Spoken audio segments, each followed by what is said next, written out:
cemetery in Springfield, Illinois, for the burial site of the 16th President of the United States, and arguably one of the most well-known figures the U.S. has ever produced. You can tell by the top hat and the shirt I'm wearing. Abraham Lincoln.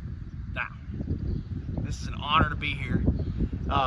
I've been to the grave sites of 21 other U.S. presidents, and I've never been out to Illinois. It's like my first time in Illinois. We're seeing the burial site of Abraham Lincoln. As you can see, he's got a grand tomb right here.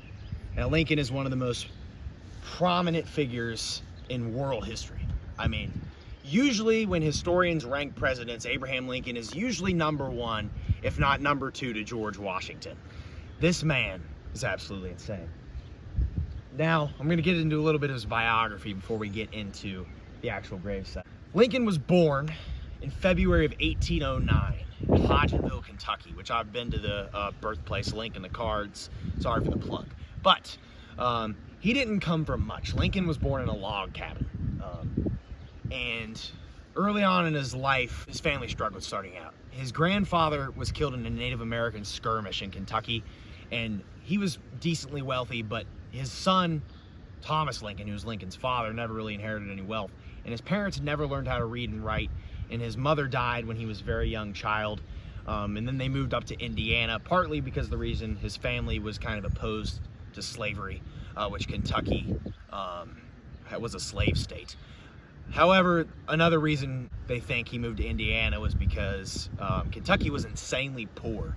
And so he moved to Indiana. He lived there throughout most of his late childhood. And then when he was in his 20s, he was still living with his father. They moved the family to Springfield, Illinois in 1830, which was a very young town at that time. Not too many people living in Illinois back in the 1830s.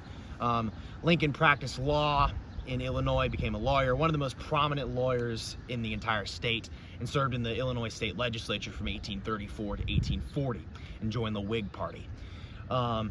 Lincoln received national prominence after his bid for the Senate in 1858 against Stephen Douglas. Lincoln was part of the newly formed Republican Party, which obviously, famously, Lincoln was anti-slave. And he gave his famous House Divided speech in front of the state capitol in Illinois in 1858, running against Stephen Douglas for the Senate, which he did lose, and everybody in the country knew him.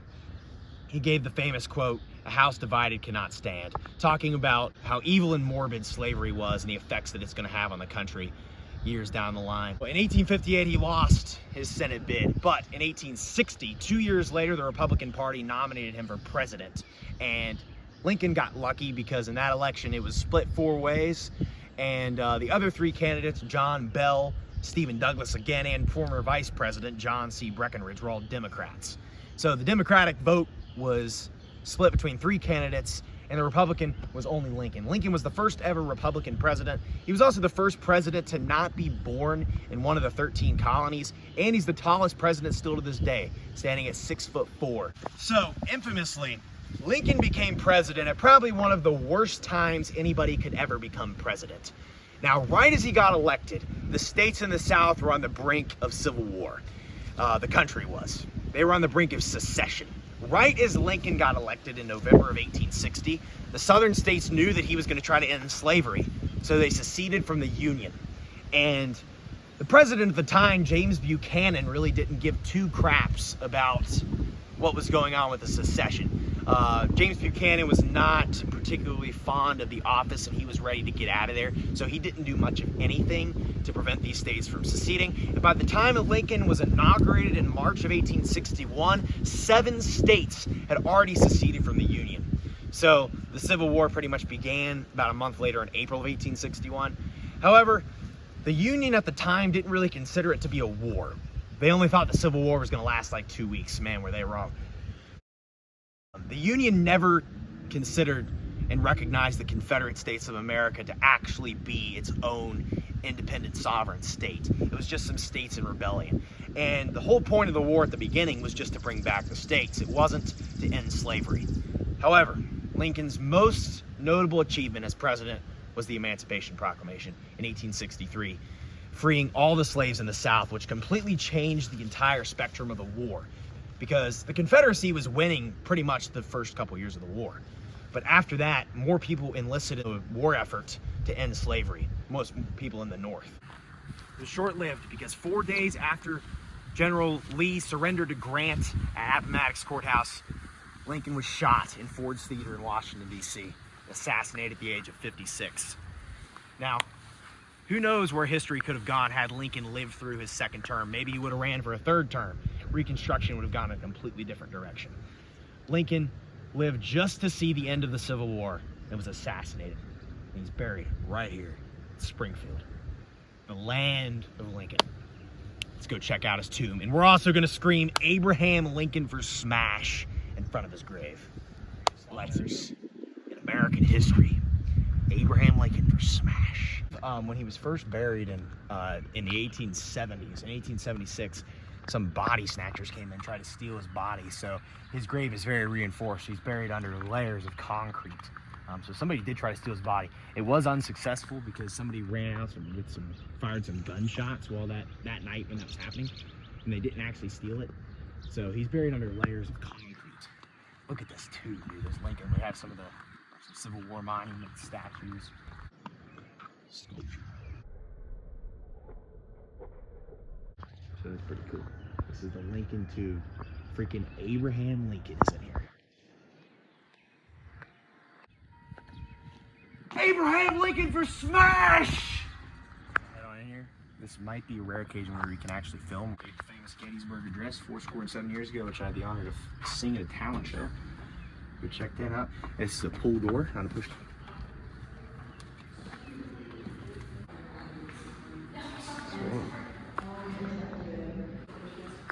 Tomb remains of Abraham Lincoln, 16th President of the United States. Here's his biography.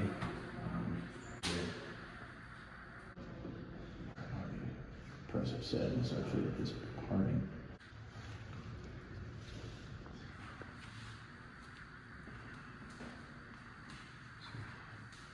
There he is.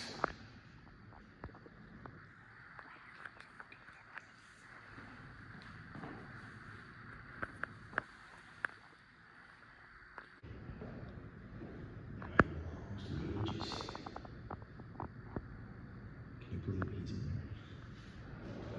Abraham Lincoln. So here's the graves of his wife, Mary Todd Lincoln, 1818 and 1882. And then you have his sons. He had 4 sons in total. 3 of them died, 18 or younger. He only had 1 surviving son. It was Robert Todd Lincoln. This is Edward Eddie Lincoln, lived to be 4 years old. And then we have Willie, who famously died in the White House while he was president. Some speculate for the water supply. He was only 12. I think he was 11.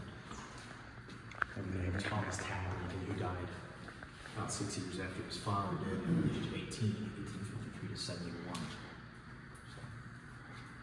And then Robert Todd Lincoln is buried in Arlington Cemetery, which I've seen the grave of. He served as Secretary of War, U.S. Ambassador to the United Kingdom, stuff like that. He died in the 1920s, so he lived all the way through the 80s. But there he is.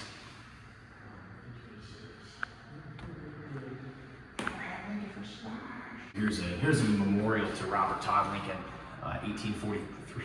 Oh, geez, I got it wrong. 43 to 1926. He lived to be 83 years old, buried at Arlington National Cemetery.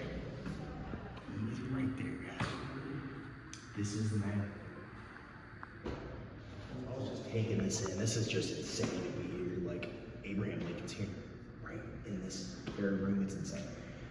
But his remains are in a vault 10 feet below and just behind this massive marble structure. Like I said, it's reinforced so no one steals his body.